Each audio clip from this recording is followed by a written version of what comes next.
Bullish engulfing, harami, doji, three black crows. There are over 100 candlestick patterns in trading. Do you need to memorize all of them? The answer is no. And in this video, I'm going to show you how you can read any candlestick pattern by simply asking one question.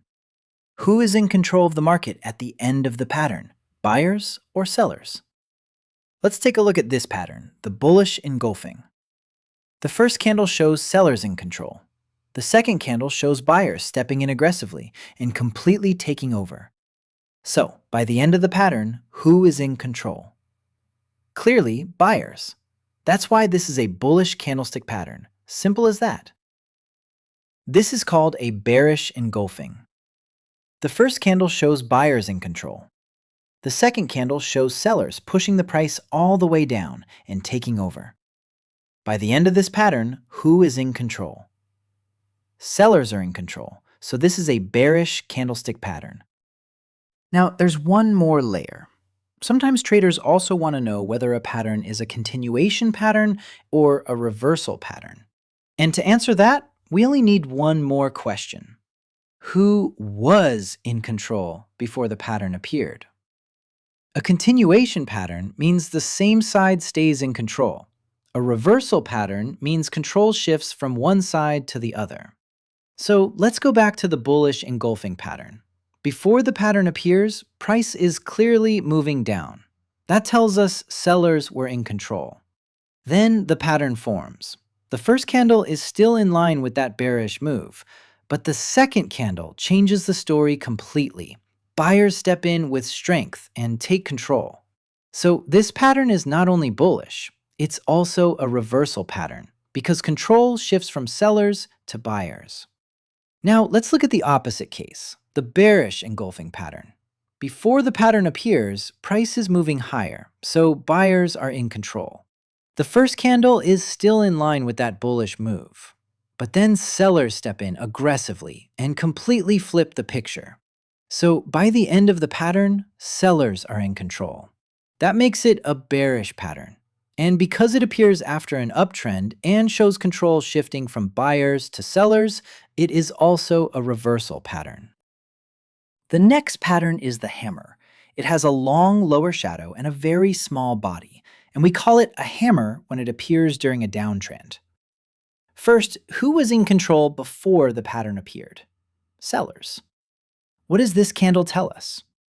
In the first part of the candle, sellers were still in control, pushing the price down and creating that long lower shadow. But before the candle closed, buyers stepped in strongly and pushed the price back up, closing near the open. So by the end of the candle, who is in control? Buyers. That's why the hammer is a bullish pattern. And because control shifts from sellers to buyers, it is also a reversal pattern. But what if the exact same candle appears during an uptrend? The logic does not change. We already have an uptrend, and this candle still shows that buyers finish in control by the close. So it is still a bullish pattern. The difference is that this time it is a continuation pattern, because the same side stays in control. Technical analysts usually give this candle a different name when it appears during an uptrend, the hanging man. Now here's the interesting part. Many traders treat the hanging man as a bearish reversal signal, even though the price action inside the candle is exactly the same as the hammer. This confused me as well when I first learned candlestick patterns. Instead of just accepting the textbook answer, I decided to test the hanging man pattern across three major forex pairs, and the Nasdaq, Bitcoin, and gold, on different time frames, generating nearly 20,000 trades in my sample.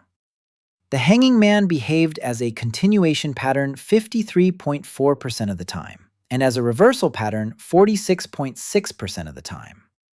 Not a huge edge, but it does suggest that this candle tends to act more like a bullish continuation pattern than a bearish reversal pattern. And this is exactly why memorizing labels can mislead you. The name may change, but the real job is to read who took control. The opposite of the hammer is the shooting star. It has a long upper shadow, a small body, and it appears during an uptrend. So before the candlestick pattern appears, buyers were in control of the market. Then what happens inside the candle?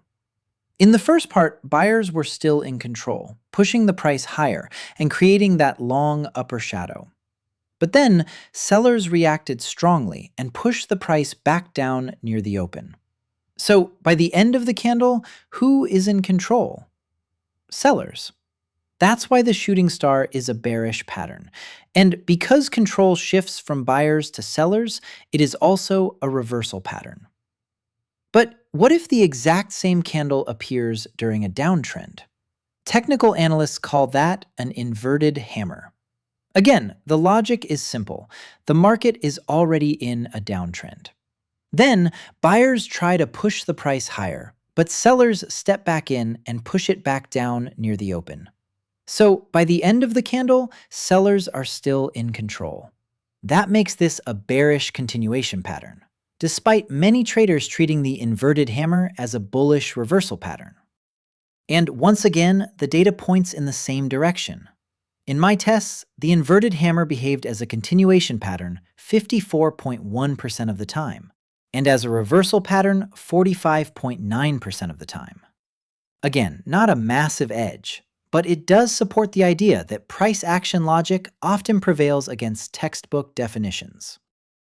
The next pattern is the doji. A doji is a candle with no body, or a very small body, which means the open and the close are very close to each other. Usually, it also has shadows of about the same size on both sides. So what does a doji tell us?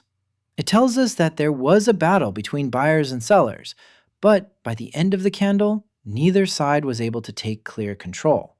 That's why the price closes near where it opened. So a doji is usually not a bullish or bearish pattern by itself. It mainly signals indecision. In other words, both sides are fighting, but neither side is winning clearly. That's why traders often wait for the next candle to get confirmation of who actually takes control. Then we have the long-legged doji. This is basically the same idea, but with longer shadows. So the message is still indecision, but this time with more volatility and stronger movement during the candle. Now let's look at the dragonfly doji. Do we really need to learn a new name here? Not really. The logic is exactly the same as the hammer. The long lower shadow shows that sellers were able to push price lower during the candle. But by the close, buyers had taken control and pushed price back up near the open. The technical difference is that the dragonfly doji has almost no body, while the hammer usually has a small body. But in terms of price action, the logic is basically the same. So when it appears during a downtrend, the dragonfly doji is a bullish reversal pattern. And the opposite of the dragonfly doji is the gravestone doji. Does this remind you of anything we already saw? Exactly. It follows the same logic as the shooting star. The long upper shadow shows that buyers were able to push price higher during the candle, but by the close, sellers had taken control and pushed price back down near the open. Again, the technical difference is mostly visual. The gravestone doji has almost no body, while the shooting star usually has a small body. But in terms of price action, the logic is the same. So when it appears during an uptrend, the gravestone doji is a bearish reversal pattern. The next pattern is called a bullish Marubozu. It is a strong bullish candle with little or no shadow, which tells us that buyers were in clear control from the open to the close. So when it appears during an uptrend, it is a bullish continuation pattern. And when it appears during a downtrend, it acts as a bullish reversal pattern because it shows strong buying pressure taking control. Its bearish counterpart is the bearish Marubozu. This is a strong bearish candle with little or no shadow, which tells us that sellers were in clear control from the open to the close. So when it appears during a downtrend, it is a bearish continuation pattern. When it appears during an uptrend, it is a bearish reversal pattern. Now, I worked at a quant trading firm in the past, and I can tell you with certainty that almost none of them would know this is called a bearish Marubozu. And none of them would even care to memorize the name. They would just say buyers are getting shredded and understand that the market is showing strong bearish momentum.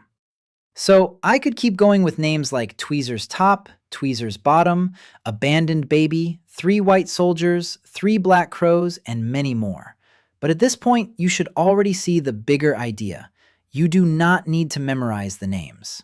If you understand the price action behind the pattern and you ask who was in control before the pattern and who is in control at the end, then you already have the logic you need to read every candlestick pattern properly. And that is much more useful than memorizing fancy names without understanding what the market is actually telling you. One last thing, candlestick patterns are not magic signals. They won't make you win every single trade, but they can help you stop guessing and start reading price action more logically so you can improve your edge over time. If you found this video useful, leave a like, subscribe to the channel, and I'll see you in the next one.